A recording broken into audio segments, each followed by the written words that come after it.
ጭራሽ ሚዜ ሁኑኝ ማለቱ ሳይንስ የሚዜዎቹ መኪና መሆን ያለበት ቪኤት ነው ብሎ መኪና ያማርጣል እንዴ አንተ?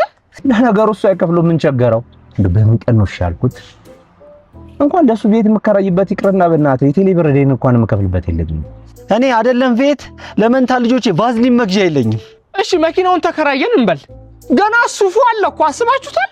ጫማ፣ ሸሚዝ፣ ጃኩዚ ሲባል ደግሞ ከነመንታ ልጆቼ ጎዳና መውጣቴ ነው። ሲጀመርም ለሚዜነት የሚያበቃ ጓደኝነት የለም። ሸመጠጥክ? ቀላል ሸመጠጣለሁ። ቀልደኛ። ሲጀመር ወንድ ልጅ የሚያምርበት እኮ ሲንግል ሲሆን ነው፣ ሌጣውን ሲሆን። እስኪ እኔን አሁን ተመልከቱኝ። አያምርብኝም? በጣም ፐርፌክት። ምንም አይወጣልሽ። ታዲያ ልጅ እንዲህ ነው መሆን ያለበት። ስለምን ትዳር ደወለ ወይ ማስሬ? ምን ነው? አይዞ እኛ ደግሞ እኮ በቃ ለሰርጉ ቪኤቱ ያንሳል፣ ለምን ከፍ ያለ መኪና አይሆንም ብለን እኮ ዲስከስ እያደረግን ነበር የደወልከው። አይዞ በቃ በርታ በል ወንድሜ፣ አይዞ ያጋጥማል። በቃ አይዞ። እሺ አይዞ። እሺ ቻው። ግባና አውጣው ይችላል ነው የምልህ። ያ ምንድነው? ፈጣሪ በእኛ አቅም እንደማናሳካው አውቋል ማለት ነው። እና ባልና ሚስት ተጣልተዋል።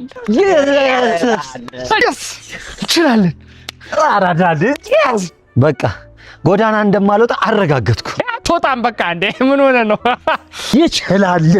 ሲጀመር እንደማትሆን አውቅ ነበር። መልሶ ደወለ። አይዞ በለው ወይ ማስሬ። እሺ እኛም እኮ አሳስቦን ነበር በጣም። አዎ እሺ ቻው። እሺ ምን እንደምትሉ ለመስማት ነበር። ሰርጉ አልቀረም